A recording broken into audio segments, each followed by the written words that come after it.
No, I'm okay. Thank you.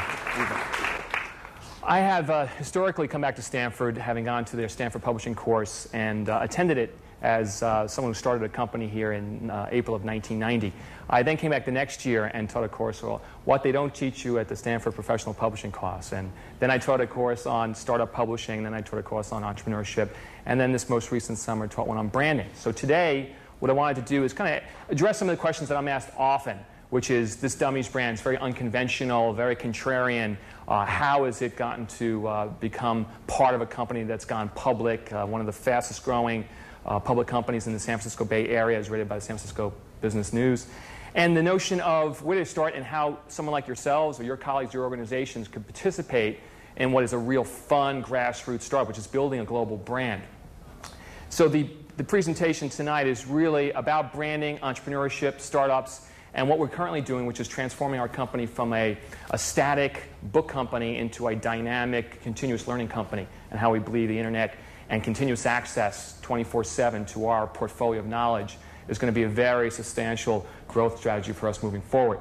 So a couple of thoughts that I wanted to begin with, which is now that we've lost my, there we go, wonderful, is the notion of our growth and where did it come from.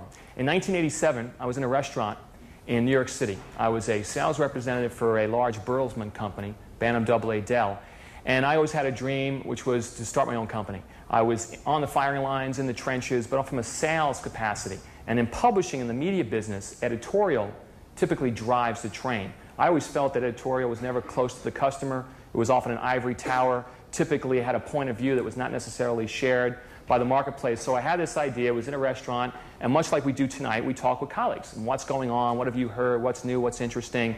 So DOS for Dummies was an idea expressed by a customer in a store who said, I need to learn this arcane DOS system. You know, something for beginners, very, very simple. I'm too busy. I don't have a lot of time. You know, DOS for Dummies. Do you have something like that? And Paul Saffo, who also teaches here at Stanford as part of the Institute for the Future, calls that a field event. And field events are something that take place at cocktail parties, maybe when you're reading a newspaper, Saturday morning TV, watching the stock market, talking to friends, going to a soccer game with your son or daughter, and you hear something, and it's striking, and it's memorable. You can't forget it. It gnaws at you. It's completely, relentlessly saying, follow, pursue that. That was 1987. We launched the company here in the Peninsula in 1990, launched the book in 1991. DOS for Dummies was launched with 7,500 copy first print, which is a very modest first print for a book publisher.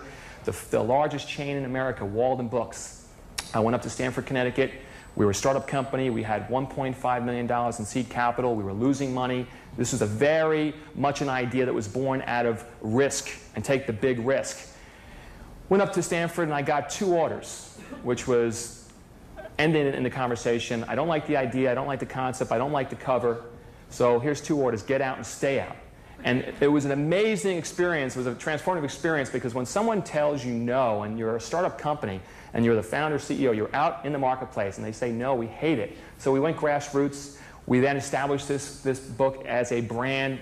And when you can see, the growth went from 1991, the launch of the book. We then went PCs for Dummies. Then we were about to launch Macs for Dummies. And everyone said, hey, we're on the Peninsula, Apple, it's very intuitive. The Mac doesn't need a manual, certainly doesn't need a book, and for sure you don't want to carry the Microsoft DOS PC orientation over into the Macintosh crowd, which is very cult-like. And what I believe then and believe now is that even my own staff didn't understand the concept of branding. What is a brand? Why is it sustainable? What are the characteristics of branding, and how can you make that a competency in your organization? So they said, why don't you call it Macs for Meatheads, Macs for Morons? The true strength of DOS for Dummies is the alliteration, okay?